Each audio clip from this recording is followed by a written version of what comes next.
Selamat siang semuanya, kami dari kelompok 4. Hari ini kami akan menjelaskan mengenai kemiskinan struktural.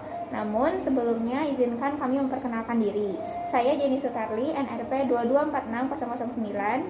Saya Devina Natali, NRP 2246018.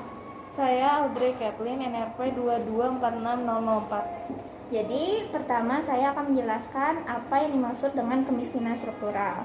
Jadi kemiskinan struktural itu adalah kemiskinan yang dialami oleh kelompok masyarakat karena struktur sosial masyarakat tersebut tidak mendapatkan kesempatan untuk ikut menggunakan sumber-sumber pendapatan yang tersedia. Dengan kata lain, bentuk kemiskinan ini akan selalu terjadi apabila kelompok masyarakat tersebut terus berada di dalam kondisi yang sama. Ciri utama kemiskinan struktural adalah tidak adanya mobilitas sosial vertikal, yaitu tidak adanya perpindahan seseorang dari suatu kedudukan sosial ke kedudukan sosial lain yang tidak sederajat. Anggota masyarakat yang miskin tetap hidup dengan kemiskinan, sedangkan yang kaya tetap hidup dengan kekayaannya. Ciri lainnya adalah ketergantungan yang kuat dari pihak yang miskin ke kelas sosial ekonomi yang berada di atasnya. Menurut Nasikum ada 3 ciri kemiskinan struktural.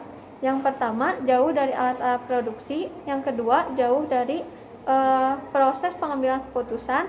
Dan yang terakhir, terasing dari kemungkinan partisipasi. Faktor penyebab kemiskinan struktural yaitu yang pertama, adanya pihak yang memonopoli sumber daya alam. Karenanya masyarakat tidak bisa menikmati kekayaan sumber daya alam yang seharusnya mereka dapatkan. Yang kedua, kualitas pendidikan yang kurang. Masyarakat tidak mendapatkan pendidikan yang layak karena tidak adanya fasilitas yang memadai dan tidak mampu untuk membayar biaya pendidikan. Yang ketiga, perbedaan struktur sosial. Masyarakat pada suatu daerah tidak bisa menguasai apa yang mereka miliki karena tidak mempunyai kekuatan. Selanjutnya kita akan membahas mengenai film Parasite, film Forrest Gump, dan juga film Brave the Fireflies. Yang pertama kita akan membahas film Parasite. Jadi apakah hal yang terjadi di Parasite itu terjadi juga di Indonesia? Jadi di film ini itu memperlihatkan betapa kuatnya sistem yang mengkotak-kotakan manusia sehingga kaum miskin harus memisahkan dirinya dengan kebohongan dan menjadi parasit di sebuah keluarga kaya raya supaya hidupnya bisa tetap tertolong.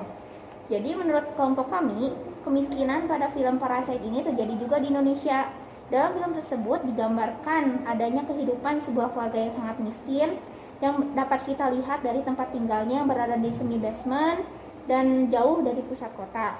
Selain itu, tempat tinggal mereka juga kumuh dan bau dan juga kurangnya pendidikan bagi anak-anak karena ekonomi yang buruk. Hal tersebut tidak hanya terjadi di film, di Indonesia pun terjadi, seperti contohnya orang yang tinggal di bantaran sungai. Meski begitu, alur cerita dalam film tersebut tidak terjadi di Indonesia. Lalu selanjutnya, apakah film Parasite ini menggambarkan kemiskinan struktural? Menurut kami, film Parasite ini menggambarkan kemiskinan struktural. Hal tersebut itu dapat kita lihat dari 2 hal. Yang pertama, awalnya itu kehidupan mereka itu tergantung pada jasa melipat bungkusan pizza. Lalu suatu hari temannya Kiwo itu datang menemui Kiwo, menawarkan dia menjadi guru private bahasa Inggris untuk anak perempuan dari sebuah keluarga yang kaya raya. Kiwo pun tertarik dan menerima tawarannya. Sejak saat itulah keluarga Kiwo ini bergantung sepenuhnya kepada keluarga yang kaya raya tersebut. Lalu yang kedua, dalam film ini itu sebenarnya ada sumber daya yang bisa mereka gunakan, tetapi karena pendidikan yang kurang, maka mereka tidak bisa memanfaatkan sumber daya atau kesempatan tersebut yang semestinya dapat mereka gunakan lebih baik. Lalu, mengapa bisa terjadi seperti itu? Kita pertama melihat dari keluarga yang miskin. Dari keluarga yang miskin ini, kenapa bisa kejadian seperti itu? Karena kurangnya perencanaan yang matang dan terstruktur untuk di masa depan. Karena ekonomi yang lemah, anak-anak mereka tidak bisa mengenyam pendidikan yang tinggi. Oleh sebab itu, mereka juga jadi sulit untuk mencari pekerjaan. Lalu dari yang keluarga kaya, kenapa akhirnya mereka bisa terjadi seperti itu juga? Karena mereka itu terlalu cepat mempercayai orang lain yang baru saja mereka kenal. Seharusnya mereka tidak boleh langsung percaya kepada orang yang baru saja mereka kenal, karena kejujuran dan kesetiaan itu membutuhkan waktu untuk bisa dibuktikan. Ya, untuk solusinya, mereka seharusnya bisa bekerja dengan jujur dan tulus dibandingkan menghalalkan segala cara untuk keuntungan sementara saja. Selain itu, mereka juga dapat membuat sebuah perencanaan yang matang dan terstruktur untuk masa depan yang lebih baik. Saat Kiwo diberikan kepercayaan oleh temannya, yaitu Min, untuk menggantikan ia sebagai guru private bahasa Inggris anak orang kaya itu, seharusnya Kiwo dapat menggunakan kesempatan itu dengan baik, tetapi saat itu ia hanya bisa memikirkan uang dan akhirnya memunculkan rencana-rencana licik.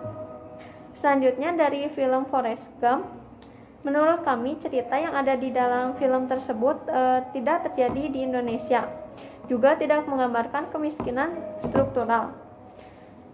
Itu tuh bisa terjadi karena tokoh utama dalam film Forrest Gump ini, walaupun dia tinggal jauh dari pusat kota, namun hidupnya tetap berkecukupan. Terus juga ia berhasil lulus kuliah. Setelah ia dibebas tugaskan dari militer, ia memulai bisnis udang. Walaupun awalnya tidak berjalan lancar, namun dengan kerja keras dan kesabarannya, bisnis udangnya berhasil sukses dan menghasilkan banyak uang. Sekarang saya akan menjelaskan yang film Grave of the Fireflies. Apakah hal tersebut terjadi juga di Indonesia? Hal tersebut mungkin terjadi saat Indonesia mengalami perang, tetapi sekarang tidak. Apakah film tersebut menggambarkan kemiskinan struktural? Film tersebut tidak menggambarkan kemiskinan struktural, karena situasi dalam film ini menggambarkan keadaan perang, sehingga semua orang mengalami kondisi yang sama, yaitu semua orang menjadi serba kekurangan, semua orang mengalami kesulitan dalam memenuhi kebutuhan hidupnya. Tidak ada jenjang sosial antara yang miskin dan kaya.